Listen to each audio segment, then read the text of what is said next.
Good morning, all of you. Today, the topic which we are going to deal in this lecture is the minorities in India. As we are studying the Indian society under the subject SMR, Social and Marketing Research. So, what is the concept of minorities in India? Today, we will discuss in this particular lecture. As you can see in this slide, there are various religions: Muslim, Sikh, Christian, Buddhist, Jain, Parsis. But when the different religion pictures is being displayed on the slide, why the term minority is written there? Why not it is written religions in India?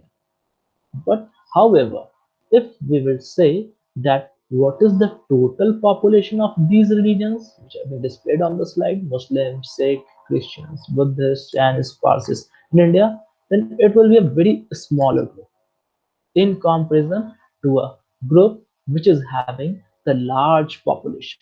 If we are comparing with the religion of the large population group with the population of the Muslims, population of the Sikh, population of the Christians, population of the Buddhists, population of the Jain, Parsis in India, then it will be a very small group where it will be termed as a minor group, and the population who is having a large number of population, that region will be termed as the majority. Okay, so that is the concept of minorities, why we are saying these religious groups as a minor in India. It is only due to their population size. Now we can, as we have discussed, when a group of people is divided on any issue or approach or characteristics of the difference usually produces a bigger subgroup and a smaller subgroup.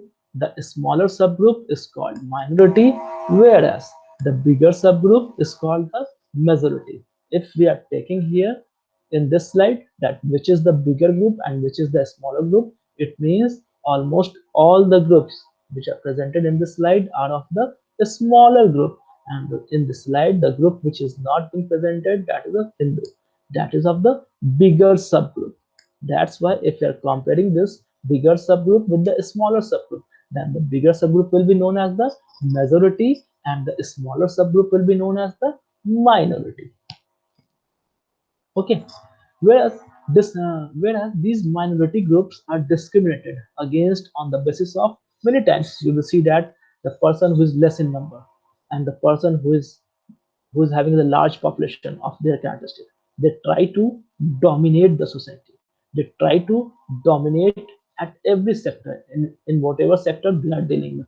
Like they will discriminate the minors on the basis of their religion. They will discriminate them on the basis of their race or on the basis of their culture. That's why they all are grouped under a term that is known as the minority, because their number is too less.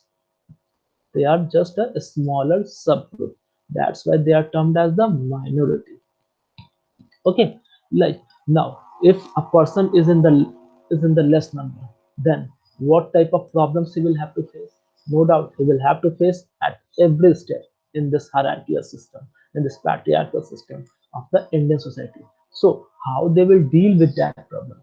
Because if a person is given some power, or if he is being given some constitutional rights, then only his rights can be saved.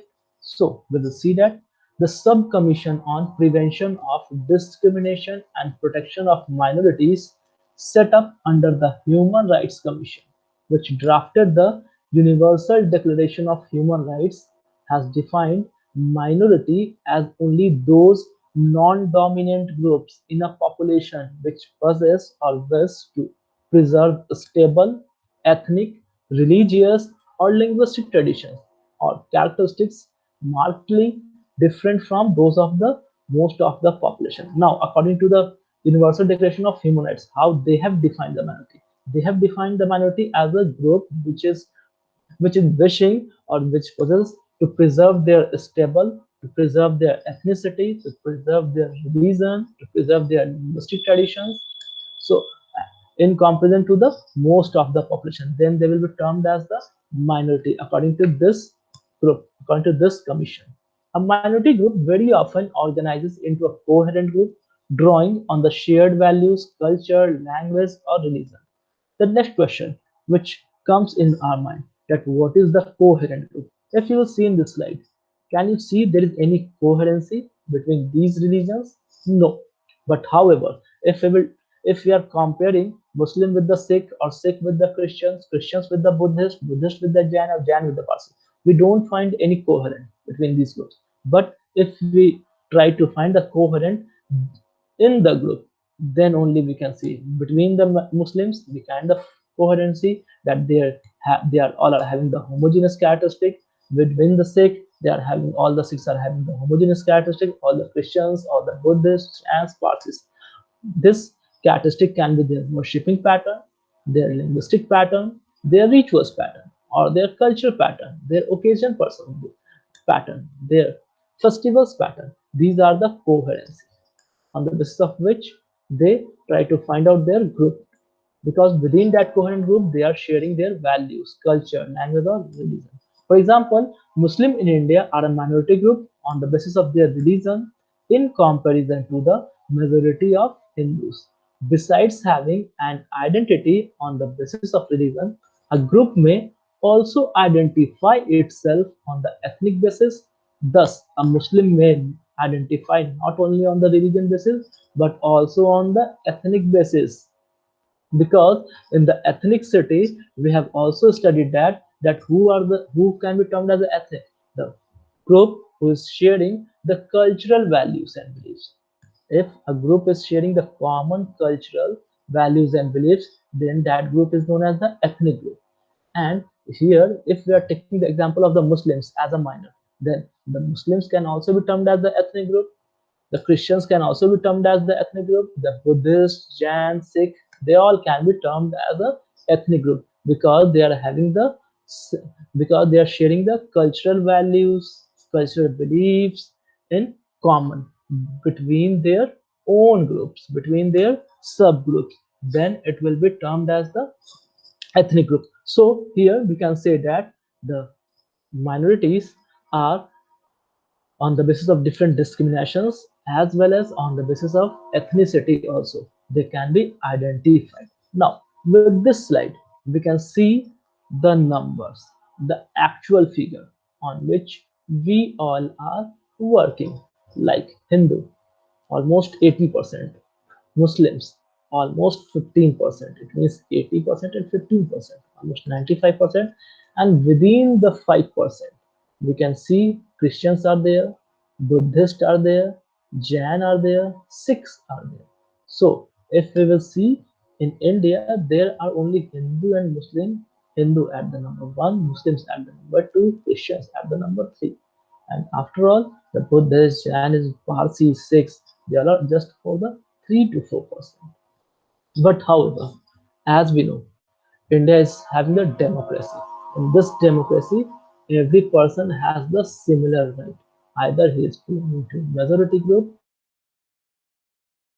or from minority group or from any class system or caste system. He will be treated equally. So to prevent the rights, to prevent and to provide all the safety measures to the minor group and to preserve them, to save their culture, to to save their linguistic pattern, to save their rituals. All the things have to be saved. For this, government has taken many measures that how they can be preserved, how they can be saved from the majority of the group, majority of the bigger subgroups. So for saving them, there is constitutional provisions for just like the SC ST. Like earlier, the scheduled caste and scheduled tribes were termed as the Shudras because they were in the lowest position of the caste system hierarchy, Varna system. However, they were termed as Harijans by Gandhiji and SC by the Constitution of India. As per the Constitution provisions, Article 341, the President of India shall prepare the list of such castes and tribes for the first time in consultation with the governors of the state, and the parliament has been authorized to make subsequent modification in such list as and when required. Due to only this, we see that time to time there were many amendments. In that amendment, the group which is having very small size in number, they were added to the SC group or the ST group or in the minority to save their interest, to save the interest of that social group. The government is time to time taking measures like to what type of social interest to save their educational safeguard, economic safeguard, public employment related safeguard, political safeguard, monetary safeguard from each and every sector. The government is trying to save them. Like for the educational safeguard, uh, as we will say, in almost every state of India, there is the central school, Kendriya Vidyalaya. In that Kendriya Vidyalaya, for the minorities, some seats are reserved to provide them education and to remove the inequality between the majority and the minority in the unemployment. Whenever the government is announcing any notification regarding the recruitments, you will see that there is the caste wise, minority wise reservation of seats are there. Okay, then why this reservation are given to this weaker section or the minority section? These reservations are given to remove the inequality and to bring up them in the mainstream of the society so that they can also enjoy the same pattern, the same position, the same profession which the rest of the society is enjoying. There's one more statutory provisions for the scheduled caste, that is the Protection of Civil Rights Act 1955. The Constitution struggles to remove this abhorring practice by not only making the provision a fundamental right, but it also allows punishment to whoever practices or abets it in any form. Protection of Civil Rights Act 1955, the SC/ST Act 1989, and there was also a imprisonment of 6 months or rupees 500. Who will try to eradicate this evil or who will try to create the discrimination between all these minorities, then he will have to pay either both or any individual. There are many more schemes also implemented by the government time to time for the upliftment of these castes, for upliftment of these minorities in India, so that this inequality can be removed, this socio-economic inequality can be removed, like Babu Jagjeevan Ram Chhatravas Yojana scheme for upgradation of merit of scheduled caste students, National Overseas Scholarship Scheme, self-employment scheme for rehabilitation of manual scavengers, Pradhan Mantri Adarsh Gram Yojana, which is currently also under the PMRPY Stand Up India scheme, Deen Dayal Upadhyay Gramin Kaushal Yojana, DDU-GKY, One Bandhu Kalyan Yojana, One Jeevan. There are many more schemes, time to time launched by government for the different minorities. There is already the reservation of the seats in the government employment, there's the reservation of seat in their profession, there's a reservation of seat for them in the education. It means government is preventing them from all the sectors, from all the factors, so that they come in the mainstream and there will be no discrimination. Then coming to the mainstream, there when their economic standard will be improved, their profession will be improved. Like in Bihar you will see that Nitish Kumar has launched a scheme just for the SC/ST, that is the Mukhyamantri SC/ST Yojana. What is that? In this particular scheme, the government is just promoting the SC/ST student, the unemployed student, so that they can go for their own startup. Entrepreneurship scheme is that. First, the government is providing them the training of entrepreneurship and how to start a business for 15 days. After 15 days, the government, that student is giving the DPR, detailed project report, to the Udyog Vibhag, and after the accept acceptance of their DPR, detailed project report, the government is providing them the loans of rupees 10 lakh, in which rupees 5 lakh is waived off and the rest of the rupees 5 lakh is it is of without any interest, and it will be returned to the government in the 84 easy installments. It means in almost 7 years it will be returned to the government. So just see what type of flexibility the government is providing to these, so that they can be uplift so that they can be raised, so that their economic standard can be raised, they can get a good profession. Because as we know, what our ancestors will do, our forefathers are doing, same my father is also doing, I am also doing. If the ones our economic status will be improved, our education status will be improved, our social status will be improved, it means the same thing will be carried forwarded to the next generation. That's why time to time government is launching many schemes to do this. Okay, now there are also constitutional provisions for the OBC, other backward class, like Article 15, which allow the to take the admissions in the private education institutions, or also either it is helped by government or not helped. Article 16, it allows reserve the vaccine vacancies in the public service for any OBC. Like there is recruitment notification from railway, from bank. You will see that there are seats reserved for the OBC category. In the Article 16 4B, it allows the state to consider unfilled vacancies reserved for backward class as a separate class of vacancy, not subject to a limit of 50% reservation. Article 17 deals with the eradication of untouchability, and it's any type of practice in any form. Article 340 permits the president to appoint a commission to investigate the condition of socially and economically backward class and table the report in the parliament. So all these steps are taken for the SC, ST, OBC, and all the minorities also.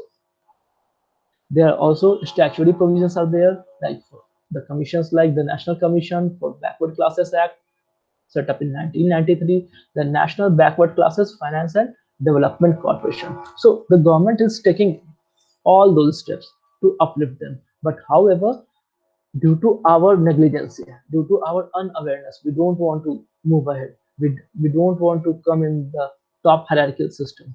It's our fault that how slowly we are moving, or how slowly we are persuading towards these schemes, because there are a number of schemes. We have to just try to make ourselves eligible for that scheme, so that government can provide us all those things which are just provided for all of us, and to uplift our stand. Okay, thank you.